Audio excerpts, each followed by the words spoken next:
Governo suspende linhas de crédito rural, linhas de financiamento ao agro. Essa aqui é a notícia que mais está correndo hoje. E eu nem olhei, mas talvez esteja até nas trends do Google. Não sei, poderia até ir lá olhar, né? Mas eu não vou fazer isso. Beleza. Pessoal, o objetivo aqui é te explicar o que aconteceu. Mas antes de você que está me assistindo entrar em ficar apavorado, calma.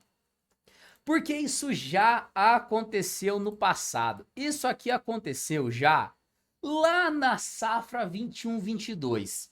Então, se a gente voltar um pouco no tempo, lá na safra 21-22 aconteceu a mesma coisa, e essa aqui é uma matéria lá de 2022. Mas por que aconteceu isso daqui? Primeiro eu preciso explicar o seguinte: nós temos alguns instrumentos. Vamos imaginar assim, o governo também precisa ter uma contabilidade. E nós temos alguns instrumentos que garantem essa. Eu vou tentar falar de uma maneira simples. Essa contabilidade, para o governo ver se as contas vão fechar ou não. Afinal, se algo não é acompanhado, né? Como é que a gente vai saber se estamos dentro, se estamos fora? Para isso, existe alguns instrumentos, que é o plano plurianual, que nada mais é. Deixa eu falar assim para você. O planejamento do governo para os próximos 4 anos. Então, o Lula entregou o plano plurianual dele, dizendo o seguinte: olha, esse aqui é o meu planejamento para o governo, tá?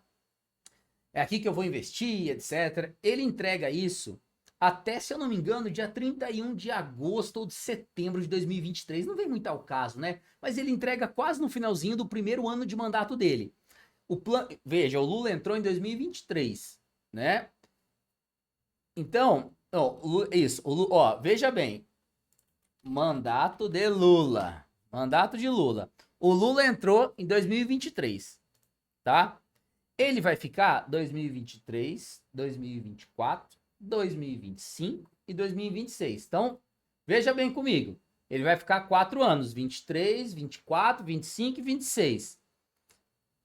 Quando ele entrou em janeiro, ainda estávamos no plano plurianual do Bolsonaro.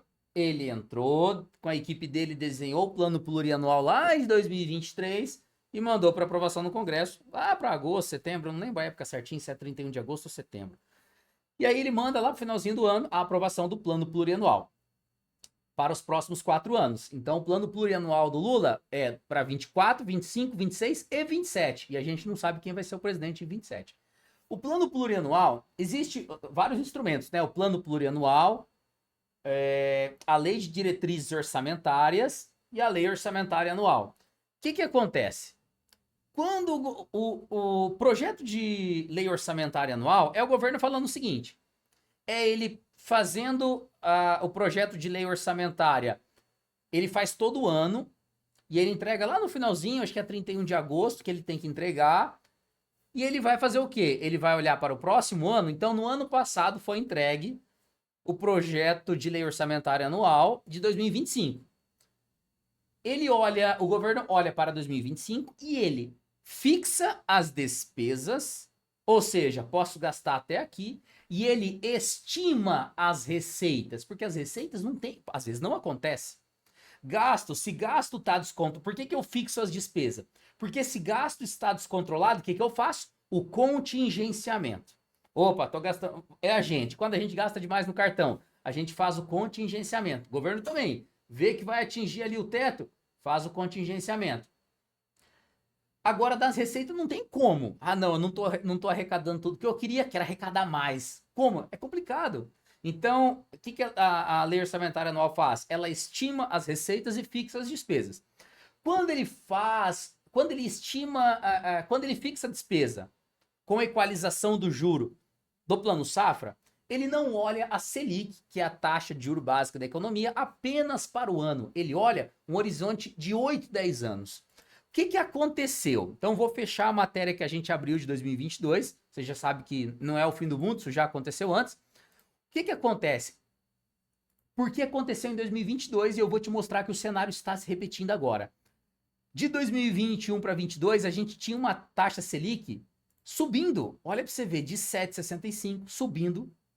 E nós estávamos com viés de alta. Então, lá em fevereiro, na reunião do Copom, a gente ainda tinha um viés dizendo o seguinte: o mercado falando, olha, a Selic vai subir ainda mais. O que acontece?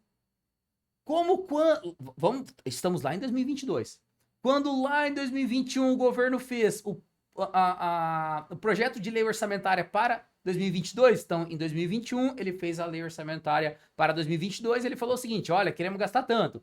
Só que como a Selic, que é o custo do dinheiro na economia, um dos indicadores mais importantes, está aumentando, o que o governo falou? Ixi, pelos nossos cálculos, isso está fugindo dos parâmetros que a gente colocou lá quando a gente mandou para aprovação o projeto de lei orçamentária anual. Então, vamos cortar, vamos travar os financiamentos até a votação, ou seja, resumindo, até a gente ver o que a gente vai fazer. Então, isso aí já aconteceu. E o que se repete o cenário esse ano? A gente tem novamente um cenário de viés de alta. É a Selic falando o seguinte, olha, eu vou continuar subindo. O governo olhou e falou o seguinte, olha, vai fugir dos nossos gastos aqui. A gente estimou um gasto X, mas com esse aumento da Selic, o custo que a gente vai ter para equalizar, para oferecer para o produtor aquela taxa baratinha para ele pagar, para o agricultor familiar, né? Baratinha, nossa, né? Até parece que a taxa é tão barata assim. Mas aquela taxa subsidiada, vamos gastar muito mais. E agora? Então, por isso, pessoal, que o governo suspendeu as contratações de linha de financiamento. E eu vou trazer aqui uma matéria da CNA para você, tá? Tem até o comunicado aqui do governo. Devido à divulgação de nova grade de parâmetros oficiais pela Secretaria de Política Econômica, haja visto informações atualizadas da previsão de gasto com estoque de operação, as estimativas dos gastos para 2025 com a subvenção econômica para o produtor rural foram atualizadas, tendo como resultado um aumento dos gastos. E você sabe, o governo tem dinheiro sobrando? Não, não tem, né? Tudo bem, existe uma má gestão, tá? O objetivo aqui não é falar de política, tá? Uma elevação dos gastos devido à forte elevação dos índices econômicos. Estou pegando aqui a Selic como um exemplo, tá? Um dos mais importantes. Que é um dos indicadores que compõe o custo das fontes utilizadas no Plano Safra. E aí, a gente tem o projeto de lei orçamentária anual em 2025 ainda em tramitação no Congresso. Diante disso, o governo suspendeu a partir do dia 21 de fevereiro, talvez quando você estiver vendo esse vídeo já é mais de 21 de fevereiro, o governo suspendeu as operações equalizadas. Que vai... Isso até quando? Então a gente vai ter que esperar para ver os próximos capítulos da novela. Segundo líderes no Congresso, o projeto de lei orçamentária anual 2025 pode ser votado ainda em fevereiro. Eu duvido, acredito que vai ficar para depois do carnaval. Tem até alguns jornalistas que acreditam também, especialistas, que vai ficar para depois do carnaval. O que acontece? O que vai sobrar para o produtor? Primeiro, cortou tudo que é recurso equalizado. Só que você não vai saber o que é equalizado. Então eu vou falar o que sobrou. Pronaf custeio não cortou. Então, Pronaf, aquele agricultor familiar, vai continuar pegando Pronaf custeio. Mas Pronamp investimento, Pronaf investimento, Mother Frota e etc. travou por enquanto. Seja independente da fonte, tá? Mother Frota lá do BNDES, Mother Frota com recurso da própria instituição, com recurso equalizado, travou. Quer dizer assim, mas o produtor tinha um Pronamp custeio, tinha um Pronamp investimento, e agora? Sobrou para ele hoje o recurso livre, que é muito mais caro. Sim, muito mais caro do que o que a gente chama de recurso controlado, ou que o produtor chama de, o juro barato, né? É o recurso controlado. Então sobrou para ele o juro livre. Quanto está o juro livre? Não sei, depende da instituição. 14, 15, 19, tem instituição que está 20% ao ano. Só que, o que eu vou dar a minha visão? O ano passado a gente teve, não estou criticando o Lula, Bolsonaro, no ano passado a gente teve um atraso no Plano Safra que acredito que foi muita falta de planejamento do governo federal. Não é só do presidente da República, existe um conjunto de atores ali. Então, uma falta de planejamento total. E digo uma falta até de respeito com o agronegócio brasileiro. Não estou falando de pessoas, estou falando de processo, certo? Então, esse ano vejo que a gente seguiu pelo mesmo caminho. E quem que é o mais prejudicado nesse caso? É o agricultor familiar. Não, mas o agricultor familiar continua lá com os custeios. Tá bom, mas e para a máquina? E para aquela máquina que o produtor estava esperando? Então, na minha visão, o mais prejudicado é o agricultor familiar, que se ele quiser pegar um crédito agora, vai ficar mais caro.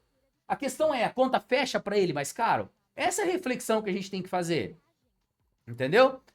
Né, a CNA falou aqui, né, já estamos em contato com os principais agentes atuantes na formulação da política agrícola. assim também realizando interlocuções junto aos parlamentares sobre a votação do PLO 2025 no Congresso. Então tá lá no Congresso Nacional, tá? Tá aqui, ó, no plenário do Congresso Nacional, aguardando a tramitação. Beleza? Mas assim, pessoal, o que eu digo para você? Não é o fim do mundo, tá?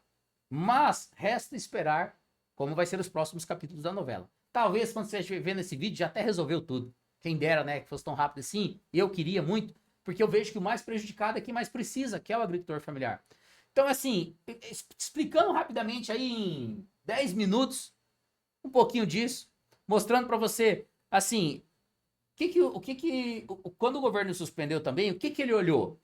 Ele olhou a Selic só de agora, só de hoje? Não. Ele também olhou que, deixa eu ver se eu pego para você aqui o Boletim Focus. Ele olhou também o Boletim Focus. Opa, não é esse, não é esse. Ele olhou também o Boletim Focus. Aqui a gente faz na hora. Quem faz é igual a apresentação ao vivo. Ele olhou também a seguinte: a Selic vai parar onde está? Não. De acordo com o Boletim Focus do dia 17 de fevereiro, que está aqui comigo na minha tela, a previsão é 15. Existem até algumas especulações a 15,5. Então veja bem, o que significa 15? Pega você, vamos agora parar de falar do agro. Selic mais alta, custo do crédito, o custo da matéria-prima das instituições do mercado financeiro mais caro, e você pagando mais caro no financiamento do carro, pagando mais caro no crédito pessoal que você vai pegar. Claro que não necessariamente assim, aumenta a Selic, no outro dia a taxa lá no banco já vai estar maior. Não, né? Mas não é igual quando você passava na frente da Casas Bahia, via um rádio, 10, 100 reais, amanhã já tá 200. Não, não é assim, tá? Mas, pessoal, o governo não olha essa Selic de hoje, ele também olhou o Boletim Focus, né? Ele olhou o mercado, a expectativa do mercado e falou o seguinte: estamos indo para um caminho que a gente vai estourar muito nosso teto. Então, não tem para onde, vamos ter que cortar. O Brasil é um país onde nós temos um dos maiores juros. E eu acho que isso é muito uma questão, um problema estrutural, tá? Não vou entrar nesse mérito agora, tá bom? Mas esse é o cenário, pessoal. Mas não é o fim do mundo. Nós tivemos altos e baixos sempre na nossa economia e sempre vamos continuar tendo. O mundo não acabou, o mundo não vai acabar. Então, né, se tem uma teoria da conspiração, não, o mundo não vai acabar. E não, o governo não vai confiscar a poupança devido a esse caso. Teve alguns parceiros, né, alguns amigos aí, falaram o seguinte: olha, o governo roubou o dinheiro do agro, agora será que vai roubar a poupança? Não, não vamos ter confisco de poupança, tá, pessoal? Não podemos misturar as coisas, beleza? Mas espero que esse vídeo tenha esclarecido um pouco as coisas para você e, igual a novela das 8, nos resta esperar qual será o próximo capítulo. Tô torcendo que a gente possa voltar a operar logo, porque eu lidei 11 anos aí no mercado financeiro, sei como o crédito rural é importante. Hoje eu me dedico a formar profissionais para o mercado financeiro e eu sei que o crédito rural tem um papel importantíssimo. O crédito rural tem um papel econômico, financeiro e social. Então ele tem o seu papel, ele tem a sua importância. Quando sobra para o produtor recurso livre, que é um recurso de 2 dígitos, um recurso mais caro para o produtor, será que a conta fecha? Fica a dúvida. E se você gostou desse vídeo, manda ele para alguém e não sai daqui sem deixar um comentário, porque para mim é muito importante. Tá bom? Beleza? Um grande abraço, muito obrigado por ter ficado comigo.